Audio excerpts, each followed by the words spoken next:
le jeu vidéo FNAF n'a pas encore une vraie adaptation. Bon, ça arrive bientôt au cinéma, mais il y en a déjà une qu'on peut dire qui est déjà arrivée.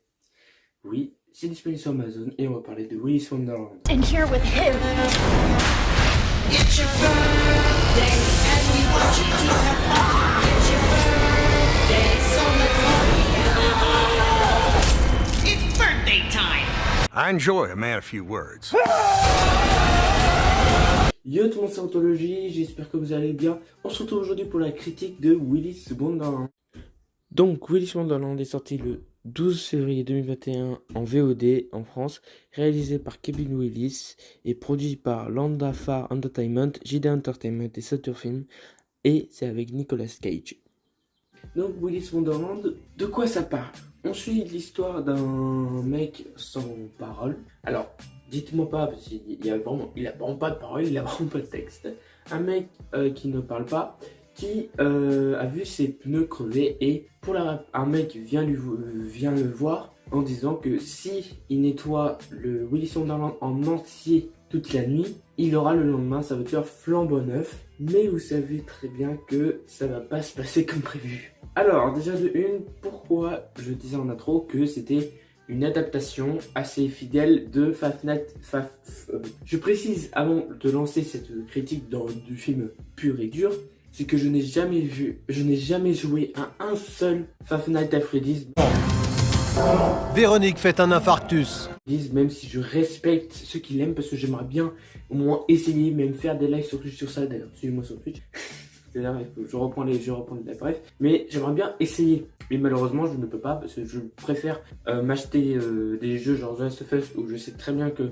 Bon, après The Last of Us 1, j'ai eu comme cadeau, mais des jeux que je sais qui marchent bien, genre Outlast, que je vois là, tout de suite. Il y a Outlast, Life is Strange que j'adore, et du coup, j'aimerais bien au moins tenter Fall Guys au moins une fois. Bref, au moins c'est dit. Mais je sais que c'est une adaptation. Pourquoi c'est une adaptation? En plus, c'est Nicolas Cage, donc c'est vraiment pas de la merde. Bon, après, je dis ça, mais on va voir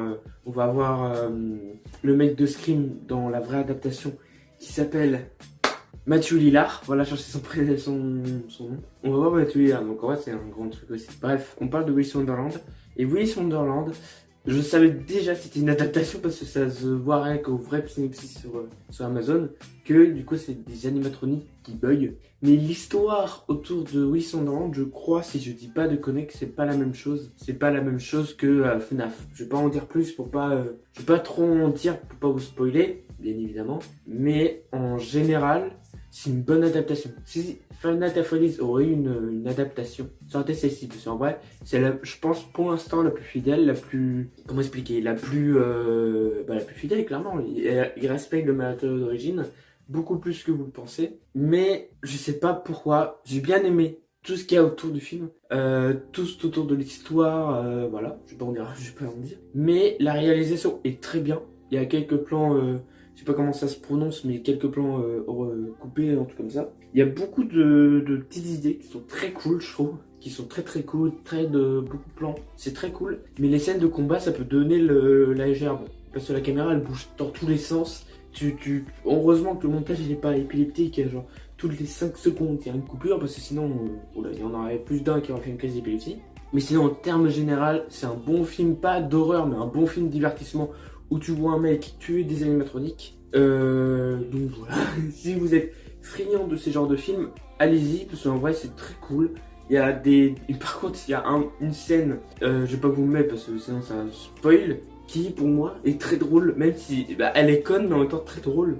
Mais sinon, ça tente des choses qui marchent, la plupart du temps qui marchent. Mais il y a je sens vers la fin, il y a un ventre mou, je sais pas pourquoi, j'ai l'impression qu'il y a un petit ventre mou. Mais sinon, c'est un bon petit film qui est disponible sur Amazon Prime Video. En profitez tant qu'il est encore là. J'ai hâte d'aller voir au cinéma l'adaptation de FNAF, la vraie adaptation. Parce que, voilà, peut-être que j'ai jamais joué, mais j'aimerais bien voir ce que ça donne, surtout du studio Blumhouse, de Jason Blum, qui font, Blumhouse, c'est ceux qui font American Nightmare, The Visit, Black Christmas, là, le remake qui est pas vachement top, Get Out, Sinister. La prochaine critique sera sur les Gardiens de la Galaxie, que je vais aller voir là Au moment où je tourne, on est jeudi, la vidéo sort samedi, peut-être soit samedi là, soit samedi d'après. Mais entre temps, vous aurez une vidéo les Gardiens de la Galaxie, peut-être, ou la semaine prochaine. Bref, j'espère que cette vidéo vous aura plu. N'hésitez pas à liker, à commenter, à partager. Bref, faites que la chaîne monte en flèche. Avant que de dire ma fameuse phrase d'intro, je tiens à vous remercier du petit pic d'abonnés, bon tout petit mais du petit pic d'abonnés que j'ai eu grâce à la vidéo vlog Art2Play, vlog Japanante. Merci parce que vraiment ça m'a fait ultra plaisir, le montage m'a pris beaucoup de temps, vous imaginez même pas. Mais genre je rentrais le samedi soir on est rentré, il devait être 23h et je faisais le montage jusqu'à 2h du matin. Et le lendemain rebelote, on se levait à 7h pour revenir chez moi vers 18h, 17h. Donc c'était très chaud de sortir cette vidéo à temps le lundi. Surtout avec des droits d'auteur parce que c'est des musiques que je voulais pas enlever. Et du coup je vous remercie de tous vos retours. Et n'hésitez pas vraiment à me mettre des commentaires d'avis de mes vlogs, même de mes vidéos en général. Parce qu'en fait, s'il n'y a pas de commentaires, je ne sais pas si ça vous a plu. Et dites-moi aussi les points forts, les points un peu améliorer sur cette chaîne. Parce que j'aimerais bien m'améliorer, carrément. Parce que je sais que là pour l'instant niveau vidéo c'est pas le plus top du monde. Et que le son c'est pas le meilleur non plus. Mais pour l'instant je suis avec ce que j'ai et j'aimerais juste savoir votre avis. Parce que en fait j'hésite vraiment à arrêter YouTube. C'est vraiment pas une blague. Donc voilà. Et dites-moi dans les commentaires, est-ce que vous voulez que j'arrête ma chaîne YouTube? C'est une vraie question. Donc voilà. Bref, et surtout, n'oubliez pas, les jeux vidéo, les films, les séries, les animés, c'est bien. Il ne faut pas en abuser, parce qu'une vie, on n'a qu'une vie. Ciao!